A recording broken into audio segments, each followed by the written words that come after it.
Some have been correct sometimes and wrong at other times. The following are a smattering of other prophets that have sounded the same alarm. Henry Groover started his walking prayer ministry in 1961 at the age of 18. The following recounts his vision. And the submarines were sitting there aimed at America. I saw them sprinkled all the way across the East Coast. When I saw that, my family at that time lived in Portland, Oregon. I was alarmed, of course, and I wanted to look over toward Portland to see what was going on. And as I looked across the continent of the United States of this globe, I saw the submarines from way up by Washington, the top of Washington, all the way down around towards San Diego, poised in the same way all the way along our coast from the north, from the Pacific sides.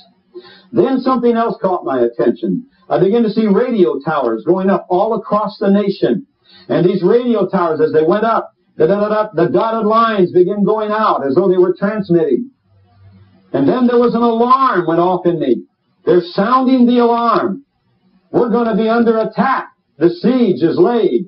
When all of a sudden I was watching these radio dots going out like the transmitting of a warning, and instead of the people being warned, they sprinkled to the ground like dust.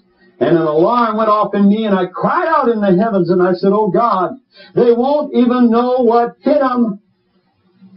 And at that time, all of a sudden, I looked down on the eastern seaboard at the submarine was drawn to that one right off from New York City. And I saw the missile come right out of that submarine and go right up and come right over the city of New York, and the entire city disappeared.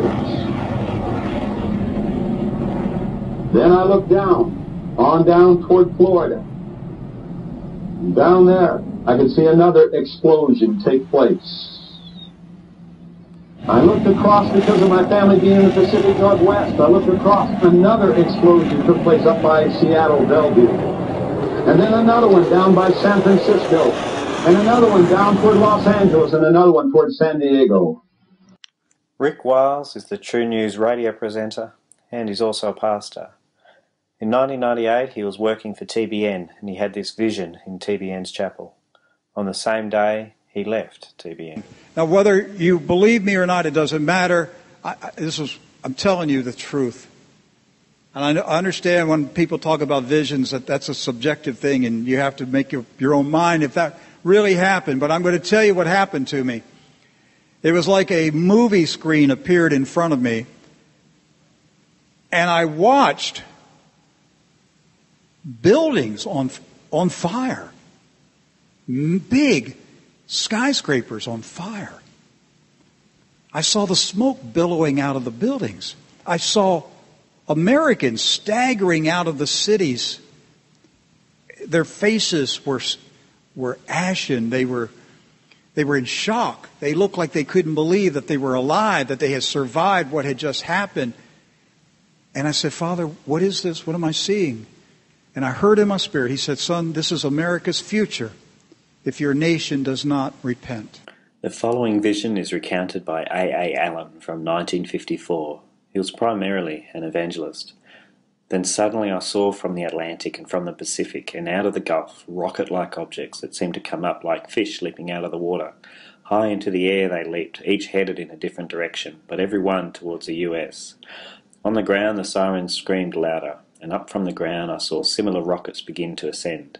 To me these appeared to be interceptor rockets, however they arose from different points all over the US. However, none of them seemed to be successful in intercepting the rockets that had risen from the ocean. These rockets finally reached their maximum height, slowly turned over and fell back towards the Earth in defeat.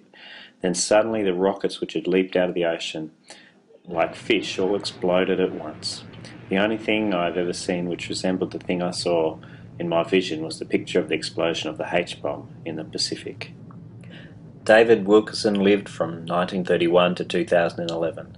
Internationally respected pastor, he authored the book The Cross and the Switchblade. He released the following prophecy in 1985.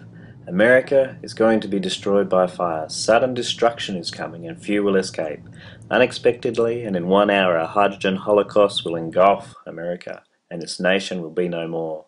The great holocaust follows an economic collapse in America. The enemy will make its move when we are weak and helpless. America will not repent. We have a few clues that point to the timing of the attack on America. According to the above prophets, it will be preceded by civil rioting in the US and also by an economic collapse. Both of these eventualities have become more and more probable with each passing year. There are, however, other prophecies that may give us a few more clues to the timing of this attack.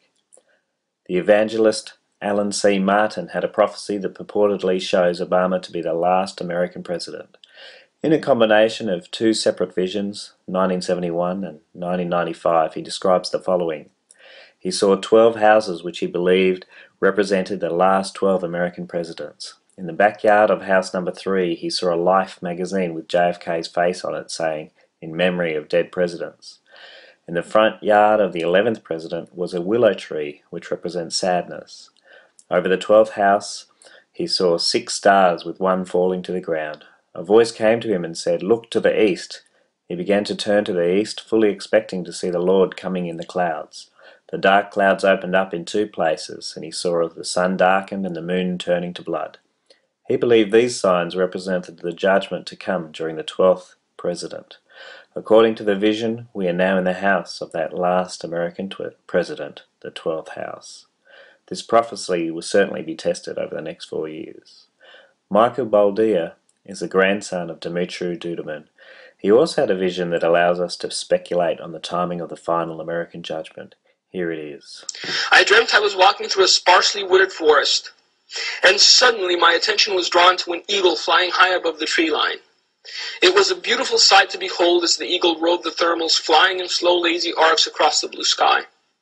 Noticing that it was slowly descending towards the earth, I followed it for a long time, its descent not being sudden, but very gradual. Finally, I came upon a small clearing where there were no trees, just some bushes. The eagle landed in the clearing and began to look around, not seeming to notice me.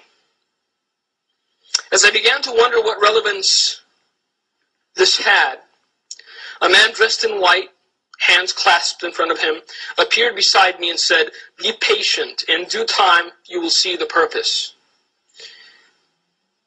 I was silent as I watched the eagle and was beginning to grow somewhat impatient when suddenly, it seemed out of nowhere, a brown snake lunged at the eagle and bit down on its left wing. The snake's strike was very quick and very precise. The eagle reacted without delay, clawing and pecking at the snake, cutting deep wounds in its underbelly, trying to defend itself and ward off the serpent. Just as it seemed, the eagle was winning the battle and the serpent was retreating.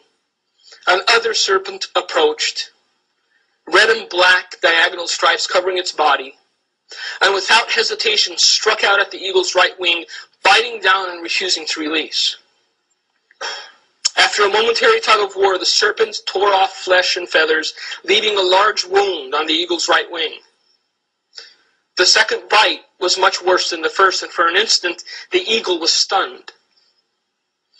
Then a serpent much larger than the previous 2, made up of many colors, slithered towards the eagle, opened its jaws, and lunged, taking the whole of the eagle's head in its mouth before biting down. The serpent's retreat, and the man who had been standing beside me walked to the eagle, knelt down, picked it up, and held it in his cupped hands. "This has been revealed to you that you may know. The first bite has been, the second is yet to come, and the third will be its destruction." And that was the end of the dream. The thing that I have to point out is that this nation's descent wasn't a sudden one. Once we were a godly nation. Once we were not ashamed to say the name Jesus. Once we allowed our children to pray in schools. Once we were not embarrassed of saying that the 10 Commandments were the foundation of our logistics and of our legal system. Once we said that the God of Abraham, Isaac, and Jacob is our God as well. Our descent wasn't sudden by any means, because there's nothing sudden about how the enemy works. Michael Boldea's vision was given in October 2004. It was clear that the first strike was 9/11. Whether the second strike may have been related to the economic crash of 2007 and 8 is still yet to be decided.